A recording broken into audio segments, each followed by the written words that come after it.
Hello guys, welcome back to my YouTube channel. আজকে একটা interesting video করতে যাচ্ছি পিসি বিল্ড নিয়ে। কারণ আজকাল কম বেশি সবাই আমরা এডিটিংয়ের কাজ করে থাকি, কিন্তু ভুল কম্পোনেন্টস সিলেকশন করার কারণে ভিডিও এডিটিংয়ে আমরা ভালো পারফরমেন্স পাই না। তাই সবার উদ্দেশ্যে আজকের এই বাজেট ফ্রেন্ডলি বিল্ড, যেখানে অনায়াসে আপনারা স্মুথলি ভিডিও এডিটিংয়ের পাশাপাশি যে কোনো মডার্ন গেমসে 1080p হাই সেটিংসে খেলতে পারবেন। ভিডিওর শুরুতে আমি সবগুলো পার্টস নিয়ে কিছু ইম্পর্টেন্ট কথা বলবো, যে কেন আমি এই পার্টসগুলো সিলেক্ট করেছি। তাই অবশ্যই মন দিয়ে পুরো ভিডিওটা দেখবেন, কারণ ফিউচারে আপনাদের পিসি পার্টস সিলেকশন করতে অনেক হেল্পফুল করবে। যারা আমার চ্যানেলে নতুন, প্লিজ সাবস্ক্রাইব করতে ভুলবেন না। পিসির সব পার্টসের নাম ডিসক্রিপশন বক্সে দেওয়া আছে, চাইলে সেখান থেকে দেখে নিতে পারেন। আর হ্যাঁ, যেখান থেকে আমরা পিসি পার্টসগুলো নিয়েছি সেটারও অ্যাড্রেস সেখানে পেয়ে যাবেন। আর কথা না বাড়িয়ে আজকের বিল্ডটি শুরু করি। যেহেতু এটা মেইনলি এডিটিং বিল্ড হবে, তাই প্রসেসর হিসেবে আমি বেছে নিয়েছি Ryzen5 3600। আনলকড এই 6 কোর 12 থ্রেডের প্রসেসরকে one of the best mid range processor বলা হয়। সিঙ্গেল অ্যান্ড মাল্টি থ্রেডের পারফরমেন্স অসাধারণ। আনলকড হওয়াতে বুস্ট করে আরও স্মুথলি এডিটিং এক্সপিরিয়েন্স পাবেন। শুধু প্রোডাক্টিভিটিতেও না, গেমিংও এটা বেস্ট এক্সপিরিয়েন্স দিবে। ভালো জিপিইউ ইউজ করলে অনায়াসে সব মডার্ন গেমসে 1080p 100+ FPS পেয়ে যাবেন। মাদারবোর্ড হিসেবে আমি এখানে বেছে নিয়েছি MSI B550 Bazooka। ফিউচারে রাইজেনের 5000 সিরিজগুলো যাতে অনায়াসে ইউজ করা যায়, তাই এটা সিলেক্ট করা। এই মাদারবোর্ডের VRAM one of the best, সাথে এই সময়ে সবথেকে ফাস্ট Nvme PCI Gen 4 এই বোর্ডে পেয়ে যাবেন। বক্সে ছিল কিছু পেপার ওয়ার্কস, কিছু SATA কেবলস, একটি Nvme এর স্ক্রু এবং একটি MSI এর স্টিকার। রাইজেন বেশি ফ্রিকোয়েন্সি র্যাম পছন্দ করে, তাই যত বেশি ফ্রিকোয়েন্সি র্যাম ইউজ করবেন তত ভালো পারফরমেন্স পাবেন।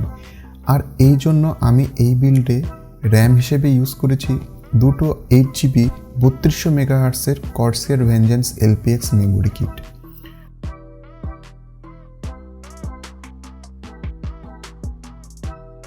গ্রাফিক্স কার্ড হিসেবে ইউজ করেছি MSI GTX 1650 super gaming x variant. এখনকার বেশিরভাগ এডিটিং সফটওয়্যারগুলো জিপিইউ ইউসেজ করছে। স্মুথলি টাইমলাইন প্লেব্যাক সাথে অনেক ফাস্ট রেন্ডারিংয়ে জিপিইউ অ্যান্ড সিপিইউ মিলে কাজ করছে। 1280 CUDA কোর অ্যান্ড DDR6 এর মেমোরি। এই জিপিইউ আজকের বাজেট বিল্ডের জন্য পারফেক্ট বললেই চলে। ভিডিও এনকোডিং অ্যান্ড রেন্ডারিংয়ের পাশাপাশি এই কার্ডের সাথে টুকটাক গেমিংও করতে পারবেন 1080p হাই সেটিংসে। এডিটিংয়ের জন্য আরও ভালো জিপিইউ নিতে চাইলে অলওয়েজ হায়ার CUDA কোর দেখে নেবেন, কারণ কোর যত বেশি হবে পারফরমেন্সেও অনেক আপনারা বেটার পাবেন।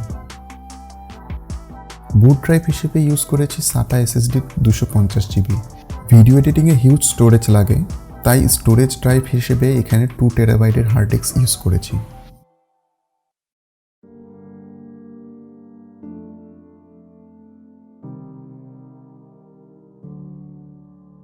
এই প্রসেসর একটু বেশি হিট হয়।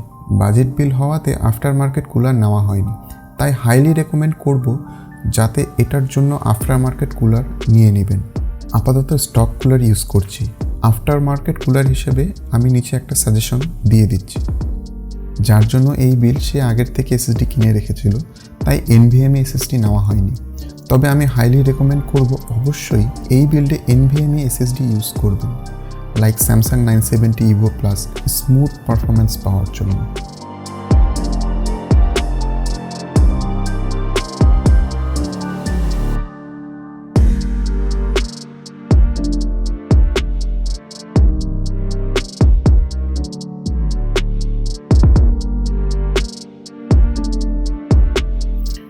আরও দুটো স্লট ফাঁকা আছে, ফিউচারে 32GB ইজিলি আপগ্রেড করা যাবে। পুরো বিল্ডে পাওয়ার দেওয়ার জন্য আমি বেছে নিয়েছি Corsair CV450w।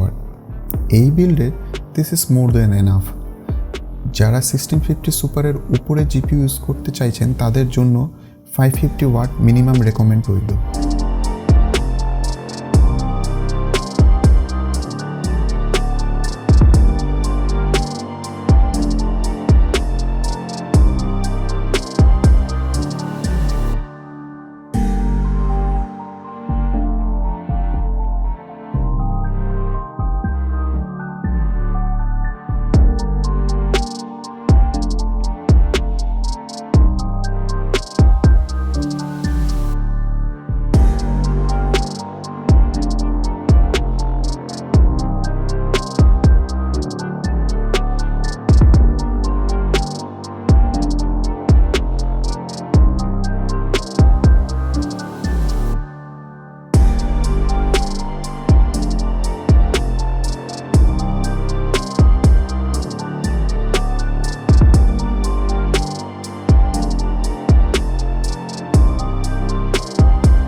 আশা করি আজকের এই পিসি বিল্ড ভিডিও সবার জন্য হেল্পফুল ছিল।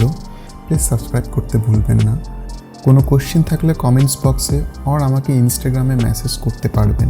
Any kind of PC buying related questions, definitely will love to help you. সবাই ভালো থাকবেন, সেফ থাকবেন, and I will see you in the next video. Till then, by.